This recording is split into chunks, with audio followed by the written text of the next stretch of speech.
Hello বন্ধুরা, দেখো আমার ছেলে কোনোদিন এত তাড়াতাড়ি উঠে যায় না। আজকে তাড়াতাড়ি উঠে গেছে, নাকি সান্তা গিফট দেবে। দেখো বিছনাটার অবস্থা, সারা বিছনাটা হুড়িয়েছে পুরো, নিজের বালিশ টালিশ সব হুড়িয়েছে, কিন্তু সান্তার গিফট পাইনি। তার জন্য রাগ করে দাঁত মাজতে চলে গেছে। কালকে আমার গিফটটা আনা হয়নি, তাই আজকে আমি এনেছি। যে মুখটা কালো করে রাস্তায় ঘুরে বেড়াচ্ছে, দাঁত মাজতে চলে গেছে। এখন গিফটটাকে লুকিয়ে রাখবো, আর এসে দেখবো ওর মুখের এক্সপ্রেশনটা।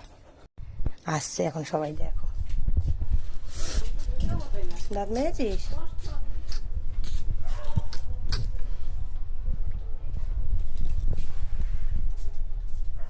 এগুলো ঘুরিয়েছে কে? এই সান্তা গিফট দিয়েছিল বা দিয়েছিল ওই জানলার ওখানে আওয়াজ হচ্ছিল কালকে। এই জানলার ওখান দিয়ে আওয়াজ হচ্ছিল, দেখেছিস? যে জানলার ওইসব সাইডে।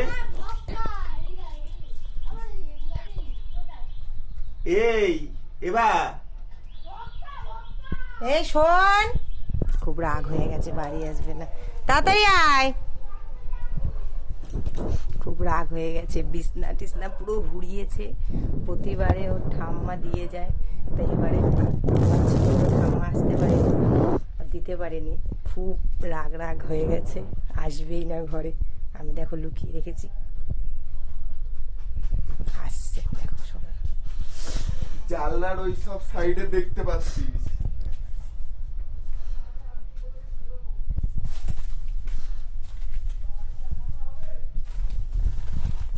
আছে ওদিকে?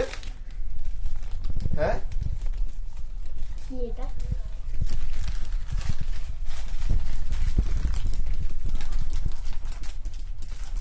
তুই বললি দিইনি। তাই ভাবছিলাম। খোলো খোলো, খুলে দেখাও কি আছে। ওইখানে রাখ, টেবিলের পরে হ্যাঁ, ওখানে রাখো। কি বাবা, বুঝিয়ে ছেড়া বুঝিয়া চক্কো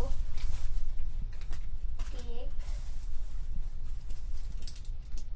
চলে যায়। খুশি এবার? হ্যাঁ। দেখি একটু হাসিটা। ও মুখটা পুরো কালো হয়ে গেছিল, গিফট পাইনি।